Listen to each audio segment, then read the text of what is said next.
O pé torto congênito, também conhecido como talipes equinovarus, é uma deformidade que afeta os pés de algumas crianças desde o nascimento. Nesta condição, o pé é virado para dentro e para baixo, em uma posição anormal. O pé torto congênito pode afetar um ou ambos os pés e pode variar em gravidade. A causa exata do pé torto congênito não é totalmente compreendida, mas acredita-se que seja uma combinação de fatores genéticos e ambientais. Pode ocorrer devido a anormalidades no desenvolvimento dos músculos, tendões, ligamentos e ossos do pé durante a gestação. O diagnóstico do pé torto congênito geralmente é feito logo após o nascimento, pois a deformidade é visível. O tratamento precoce é importante para prevenir complicações futuras e melhorar a função do pé. O tratamento pode incluir 1. Manipulação em gesso.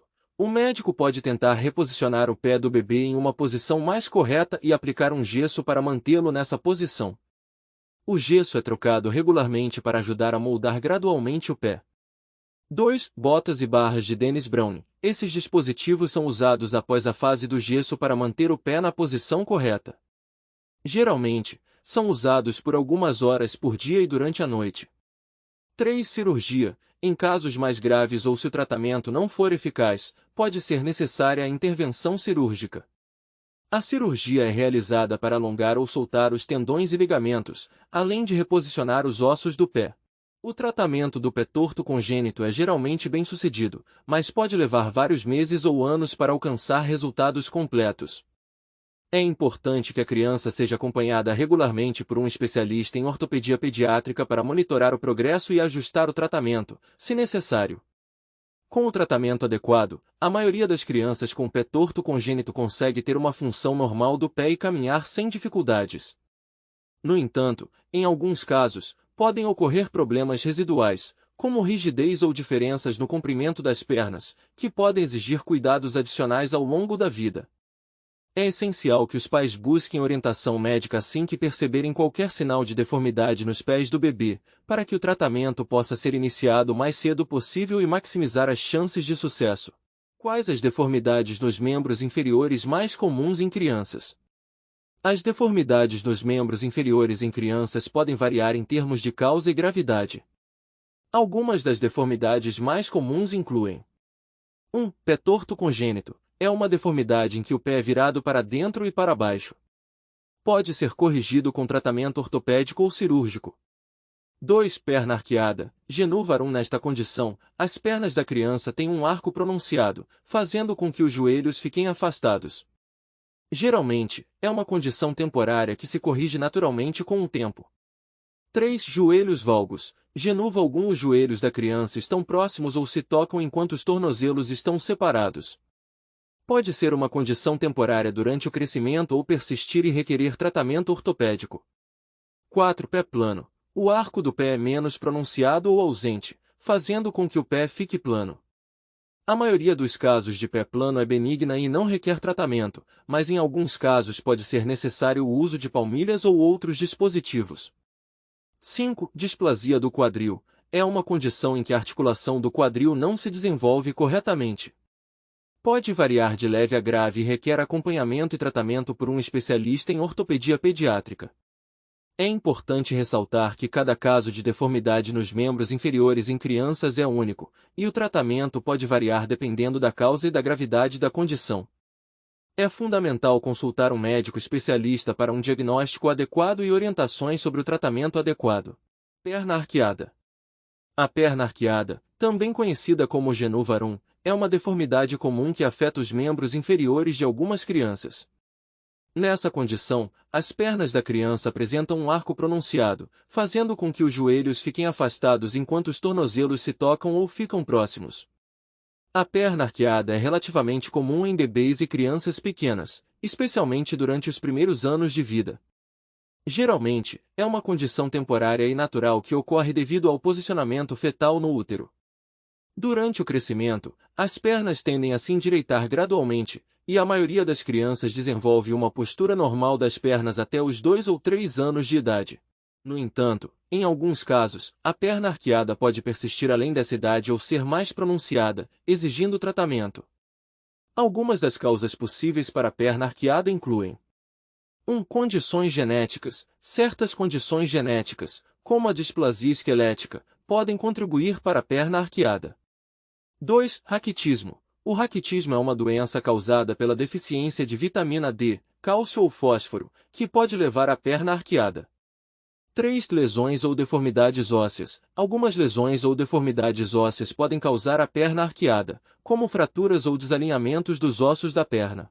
O tratamento da perna arqueada depende da causa e da gravidade da deformidade. Em muitos casos, nenhum tratamento é necessário, pois a condição tende a se corrigir naturalmente à medida que a criança cresce. No entanto, se a perna arqueada persistir ou for grave, o médico pode recomendar: 1. Observação. A criança é monitorada regularmente para avaliar o desenvolvimento das pernas e a progressão da deformidade. 2. Palmilhas ou órteses. Em alguns casos, o uso de palmilhas ou órteses pode ser recomendado para ajudar a corrigir a postura das pernas e distribuir a pressão de forma adequada.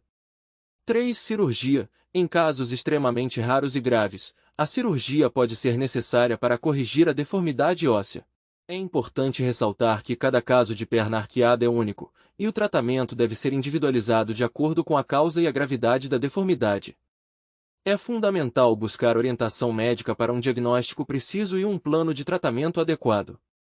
A maioria das crianças com perna arqueada tem um prognóstico favorável e desenvolve uma postura normal das pernas com o tempo. A perna arqueada, também conhecida como genu varum, é uma deformidade comum que afeta os membros inferiores de algumas crianças. Nessa condição, as pernas da criança apresentam um arco pronunciado, fazendo com que os joelhos fiquem afastados enquanto os tornozelos se tocam ou ficam próximos. Pé plano é uma condição em que o arco longitudinal do pé é reduzido ou ausente, fazendo com que a planta do pé entre em contato quase completo com o chão. Essa condição pode estar presente desde o nascimento, pé plano congênito, ou se desenvolver ao longo do tempo, pé plano adquirido. Existem diferentes graus de pé plano, desde leves até mais pronunciados. Na maioria dos casos, o pé plano é uma condição benigna e não causa dor ou problemas significativos. No entanto, em alguns casos, pode estar associado a sintomas como dor no pé, fadiga ao caminhar, desequilíbrio ou dificuldade em praticar atividades físicas. As causas do pé plano podem variar e incluem: As causas do pé plano podem variar e incluem: 1. Fatores genéticos. Em alguns casos, o pé plano pode ser hereditário, passando de geração para geração. 2. Fraqueza muscular. A fraqueza dos músculos e ligamentos do pé pode contribuir para a queda do arco longitudinal. 3. Lesões ou deformidades ósseas. Lesões, como fraturas, ou deformidades ósseas podem resultar em pé plano. 4. Condições médicas subjacentes. Algumas condições médicas, como a síndrome de Down ou a paralisia cerebral, podem estar associadas ao pé plano. O tratamento para o pé plano depende da gravidade dos sintomas e da limitação funcional que a criança apresenta. Em muitos casos, nenhum tratamento específico é necessário, e o pé plano melhora naturalmente à medida que a criança cresce. No entanto, se houver dor ou dificuldades significativas, o médico pode recomendar: 1. Exercícios e fisioterapia. Exercícios específicos podem ajudar a fortalecer os músculos do pé e melhorar a estabilidade e o equilíbrio. 2. Palmilhas ou órteses. O uso de palmilhas ou órteses personalizadas pode fornecer suporte e ajudar a distribuir a pressão de forma adequada durante a caminhada. 3. Calçados adequados. Usar calçados adequados, com bom suporte e amortecimento, pode ajudar a aliviar os sintomas e melhorar o conforto ao caminhar. Em casos raros e graves, quando o pé plano causa dor intensa ou limitação funcional significativa, pode ser considerada a cirurgia corretiva.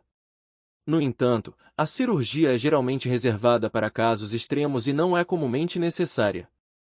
É importante consultar um médico especialista em ortopedia pediátrica para um diagnóstico correto e um plano de tratamento adequado para o pé plano.